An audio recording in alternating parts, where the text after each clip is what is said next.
everyone, this is Dr. Aparna. పిల్లలకి అసలు పాలు ఇవ్వచ్చా, ఎప్పుడు ఇవ్వకూడదు, ఏజ్ వరకు వాళ్ళకి పాలు అవసరం, ఇలా చాలా డౌట్స్ చాలా మందిలో ఉంటాయి.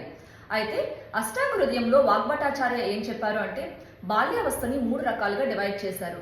బాల్యావస్థ అంటే 16 ఇయర్స్ ఏజ్ గ్రూప్ వరకు బాల్యావస్థ అంటాము. సో దీన్ని అగైన్ క్షీరదావస్థ, క్షీరాన్నదావస్థ, అన్నదావస్థ అని 3 రకాలుగా డివైడ్ చేశారు. 6 months వరకు వాళ్ళు పాలను మాత్రమే తీసుకుంటారు కనుక క్షీరదావస్థ అంటాము.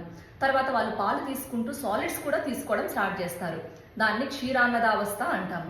సో వన్స్ కిడ్స్ ఎప్పుడైతే సాలిడ్స్ అన్ని తీసుకోవడం స్టార్ట్ చేస్తారో, అంటే వెజిటబుల్స్, ఫ్రూట్స్, నట్స్, అన్ని రకాల ఫుడ్స్ ని తీసుకోవడం స్టార్ట్ చేస్తారో దాన్ని అన్నదావస్థ అంటాము.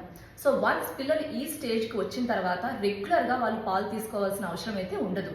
చాలా మంది మదర్స్ లో ఎలా ఉంటుంది అంటే ఫుడ్ తీసుకోలేదు అంటే ఇమ్మీడియట్ గా పాలు తాగిపించేస్తూ ఉంటారు. సో ఒకవేళ మీరు పాలు ఇవ్వాలనుకున్నా సరే ఒక 100 ml నుంచి 200 ml వరకు ఇస్తే సరిపోతుంది. ఇంకో ఇంపార్టెంట్ విషయం ఏంటి అంటే ఏ కిడ్స్ అయితే ఎక్కువగా కోల్డ్, కాఫ్ వంటి సమస్యలతో సఫర్ అవుతూ ఉంటారో, ఇండైజెషన్ ఉంటుందో, స్కిన్ ఇష్యూస్ తో సఫర్ అవుతూ ఉంటారో ఆ స్టేజ్ లో మాత్రం పాలని అవాయిడ్ చేయడమే మంచిది. పైన చెప్పిన కండిషన్స్ అన్ని తగ్గిన తర్వాత పిల్లలకి పాలు ఇవ్వాలి అనుకుంటే వేడి పాలల్లో డ్రై జింజర్ పౌడర్ని అంటే శొంఠి పౌడర్ని మిక్స్ చేసి పిల్లలకి తాగించడం వల్ల ఈజీగా డైజెస్ట్ అవుతాయి పాలు. అదేవిధంగా పిల్లల్లో కఫం అనేది వృద్ధి కాకుండా ఉంటుంది.